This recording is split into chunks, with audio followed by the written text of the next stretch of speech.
Oi pessoal, Denise da Conectarium, passando para dar um alô para vocês sobre essa lua cheia que ingressa hoje, dia 9, como parte do ciclo que começou dia 23 de fevereiro.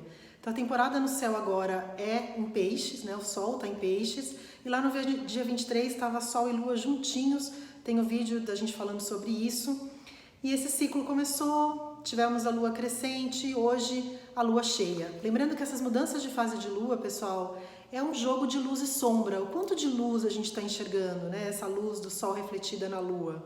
Então, na lua nova, quando a gente ingressa a nova fase, a gente não consegue ver a luz refletida, né? Na lua crescente, a gente começa a ver um pouco, e aí é o momento da gente colocar esse gás nas coisas, nos nossos projetos. E a lua cheia, imagina como se o elástico tivesse já esticado no seu máximo, que é quando o Sol e Lua estão opostos a 180 graus de cada um. Então, se o Sol está em peixes agora, a Lua está no signo oposto, que é Virgem. Então, a gente começa falando dessa polarização, né? Desse jogo de opostos. Então, ao mesmo tempo que peixes no Sol vai dizer espiritualidade, integração, da gente transcender, ir além, buscar a não separatividade, a gente tem uma lua no signo oposto, que é mais detalhista, né? Então, a gente tem um jogo de macro e micro. Peixes vai olhar o contexto, a situação geral, a síntese, e o Virgem vai olhar o pequeno, o detalhe, o minucioso, o discernimento, né, pessoal? Acho que é um tema muito interessante de lua cheia em Virgem, que é o que a gente precisa discernir nessa lua cheia, nesse pico do mês, nesse pico emocional. Também lembrando que as pessoas estão no pico emocional, pessoal. Semana de dar desconto para todo mundo, porque está todo mundo à flor da pele. Mas o que a gente precisa de separar o joio do trigo? Ninguém no zodíaco vai fazer isso melhor do que Virgem. É a missão do Virgem, é separar o que serve do que não serve. Como a gente está falando de lua, existe um medo do caos emocional, né? Virgem gosta da ordem, do detalhamento, da minúcia, e a lua, esse coletivo, falando pra gente, olha, pode ser caótico, então como é que a gente organiza isso? Enfim, esse jogo entre macro e micro, entre perfeição e caos, né, quem sabe, a gente está sintonizado com isso. No mapa do ingresso da lua cheia, pessoal, que como a gente vê essa semana, a gente tem dois coloridos que eu queria ressaltar mais, né? Primeiro, a conjunção, né, de Netuno com o Sol. E Netuno está nessa jogada. E o que Netuno faz, pessoal? Ele dá um efeito névoa pra gente, a gente precisa tomar um pouco de cuidado com o Netuno. O lado harmônico vai falar pra gente, vai falar a língua de peixes, né? A gente se espiritualizar, transcender, olhar além, ser inclusivo. No lado desarmônico vai falar pro nosso cuidado para desilusão, para ilusão e desilusão. A gente está mais suscetível, mais compassivo, mais impressionável. Então, é uma semana de lua cheia, onde já é um pico de tudo, para a gente tomar cuidado, a nossa percepção fica alterada. A gente não vê exatamente as coisas como elas são. A gente dá um colorido imaginativo, uma certa fantasia, né? Uma romantizada nas coisas. Então, tem que tomar cuidado. Outro ponto é a conjunção que a gente também está no céu nessa semana, de Urano com Vênus. Então, traduzindo para o português, né?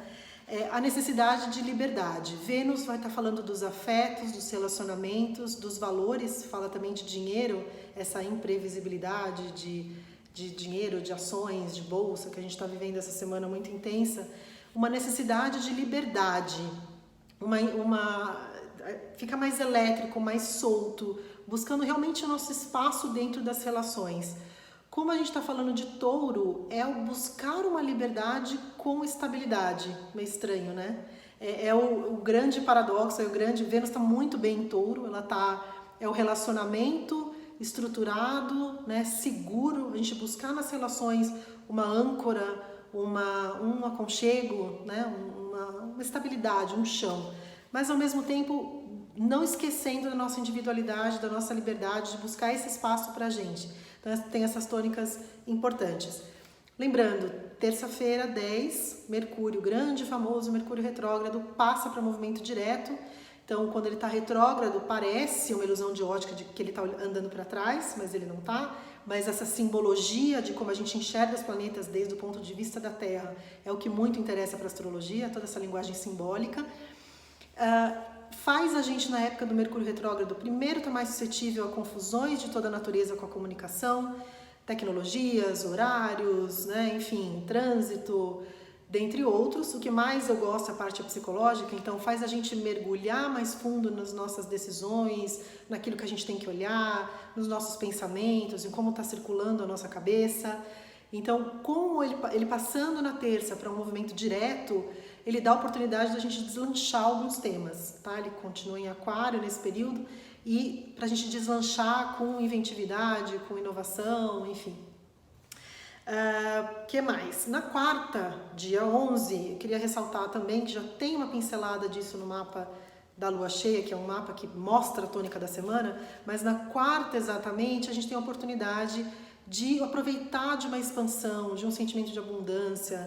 É um aspecto de Júpiter com Sol positivo, harmônico, né? Então dá pra gente gratidão, aproveitar contatos, aproveitar expansão de conhecimento, viagens, informação que chega para expandir a nossa mente, para expandir a nossa visão de mundo e a gente partir dessa abundância, né? Partir do que é possível, partir do que vai dar certo, né? Com Júpiter a gente está sempre falando de um otimismo, da gente olhar as coisas com otimismo.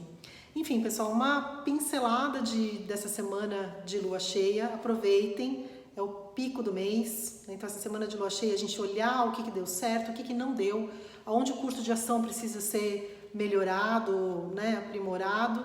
Na semana que vem a gente fala da semana de lua minguante, que é uma semana mais de introspecção, então essa semana para a gente realmente olhar tudo e ter essa visão de luz, né? E equalizar aí essas polaridades, esses opostos que estão no céu. Enfim, fica um beijo enorme para vocês e até a próxima.